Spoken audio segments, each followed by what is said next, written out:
It just keeps on giving. An absolute unknown and an amateur just a year ago won his tour card, and now he's at the very cusp of winning the biggest match of the year, of any year. Well, he's going to owe his uncle a drink as well, because it was him that persuaded him to go to the qualifiers in Norwich just over a year ago for the UK Open, when Rob was basically just a pub player. And they set off in the early hours to get from Hastings to Norwich. Cross earned the qualification spot at the UK Open in Minehead. Won 3 games, lost to Mark van Gerwen, who had a 9-darter, and that started it. If he hadn't turned up at that UK Open, or he hadn't been persuaded to turn up, he didn't even want to go. He'd rather stayed in bed. Yeah. He wouldn't be here. And here he is now. 93. Very, very close to the biggest prize in darts, and a cheque for £400,000. Spot in the 60. top 4 in the rankings, and the darting world is Rob Cross's oyster. Life will never be the same. That's if he converts. 140. If he can win a 7th set. Yes, it's likely. Yes, it's improbable. But hold on, his whole career's improbable. 140. Robbie Maguire, 134. Still got to cross that line.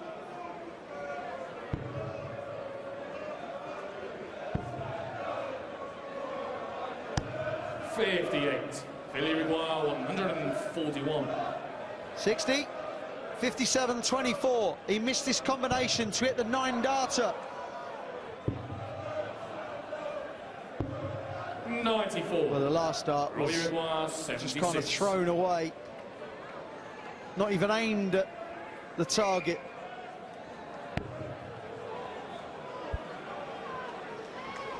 $14-darter. 15-darter. 72. Wow. Philt Taylor's best chance, you feel, is that Rob Cross gets finishing line fever, aka clincher's disease, but he's got such a big lead that that may not come into play. Games on the first leg. Philt Taylor, though, keeps the show on the road with the first leg of the 8th set.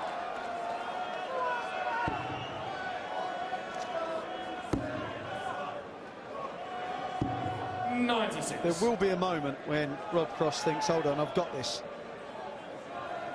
He's got to be telling himself to just calm down and carry on. 123. The way he's dealt with the media, the way he's dealt with the circus around him. It's just been incredible.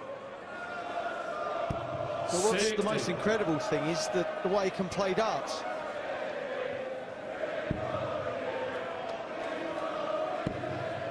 Michael van Gerwen had him. He had him on toast, but let him go. You need that little bit of luck. But it's what you do with it.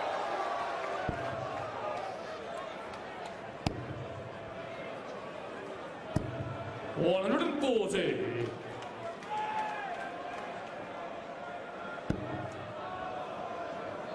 21 180s in the match.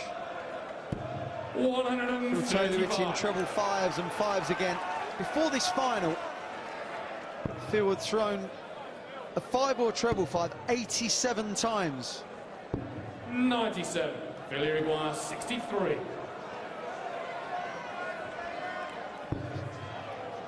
$50 left.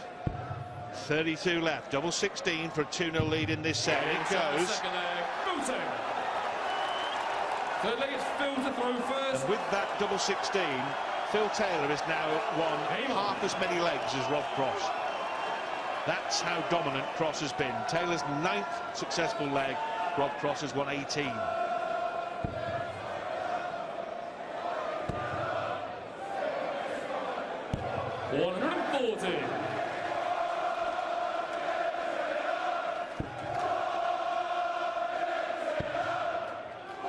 The powers devoted fans 59. trying to rise their man.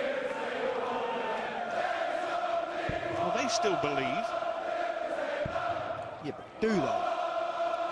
No, I'm a Tottenham Hotspur fan. We used to sing all sorts about how great they were. I never believed it once. Well, they'll sing that they're by far the greatest team the world has ever seen. We are watching by far the greatest darts player the world has ever seen. And maybe one day they'll say the same about Rob Cross. I've got no idea what might happen in the future, but in the present, Cross is the dominant darting force in this match. Taylor looks good to bring it back to 6-2. We've seen some improbable, incredible fight-backs in professional sport. This would be amongst them if Philt Taylor could pull this off. 60. The last time you saw any scoreline like that, 6-1, where Taylor had the 1 and someone had a 6, was in the 1994 final. 57. Bullseye now! 102. In the 1994 final when Dennis Priestley beat Philt Taylor 6-1. Phil saying that was a wide.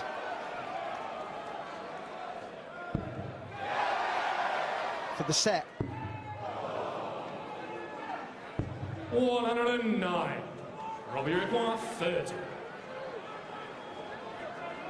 Double 15 or split? Is splitting now. 2 6s. 18. Philly require The 32. finishing line in a darts match does funny things to a man's mind.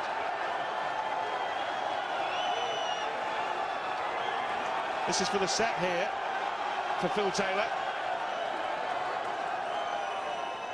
And he goes. And he's back to 6-2. There's some fun and games on the big stage. The match goes on. HMS Taylor is still afloat at the World